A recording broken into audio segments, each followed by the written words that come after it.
remember my first visit to the Hilboke.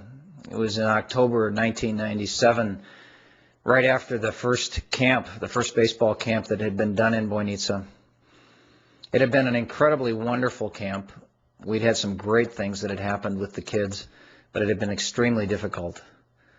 Kids were located all over the city in various pensions, along with the coaches, and communication and logistics were a nightmare. So Elza Dadikova, who's the director of the Cultural Center in Bojnica, she suggested we take a look at the Hilboke. She thought it might work for us. So we stepped out of our cars and we walked out and took a look at this place, and I remember thinking what an amazing place this would be if we had the freedom to develop it in a way that would maximize the effectiveness of our sports camps. Beautiful setting, rolling hills that remind you of the Blue Ridge Mountains, and in spite of the fact that it's in the mountains and the land is sloping, whoever developed the camp found a way to flatten out some surfaces which have been used for a nice soccer field.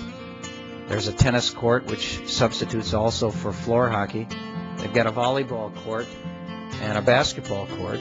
And we've even introduced to them American football, which to some of the Europeans is a desecration of a soccer field.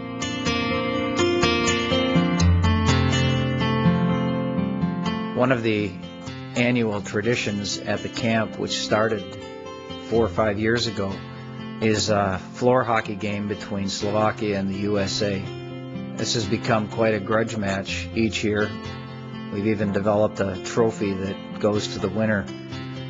It's become something that the kids and the coaches really look forward to.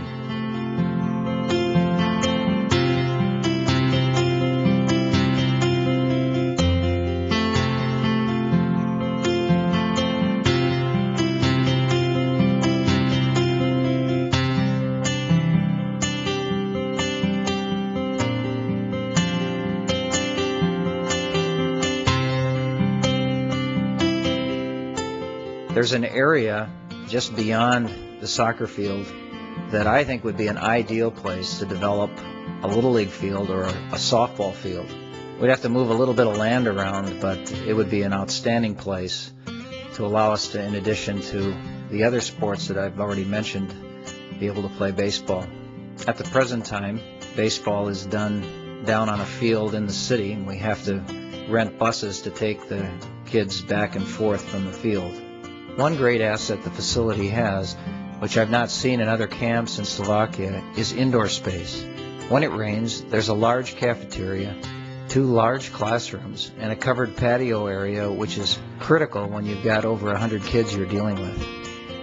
In the 10 years that we've been coming here to look at it and to have camps, hardly anything has been done to fix up this place. In fact, I suspect that it looks just like it did in 1989 after the revolution when the Iron Curtain came down. You see all the colors and the old furniture that from my Slovak friends are kind of the vestiges of communism. They don't like it. They like to see things change.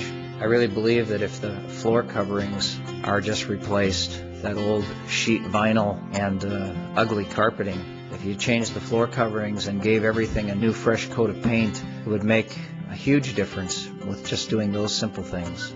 The facility has several interior classrooms, including an old spa that isn't being used anymore and certainly could be renovated with shower rooms and massage tables still buried in that back room. The camp can handle up to 180 people. It has a large cafeteria and kitchen area.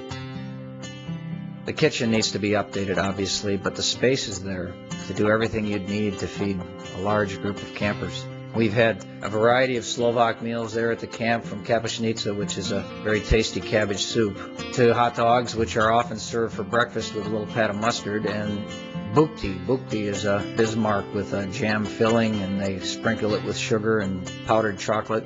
And then, of course, there's the traditional Slovak dish of hlušky, which is a sharp sheep cheese that they use over a gnocchi-like dumpling.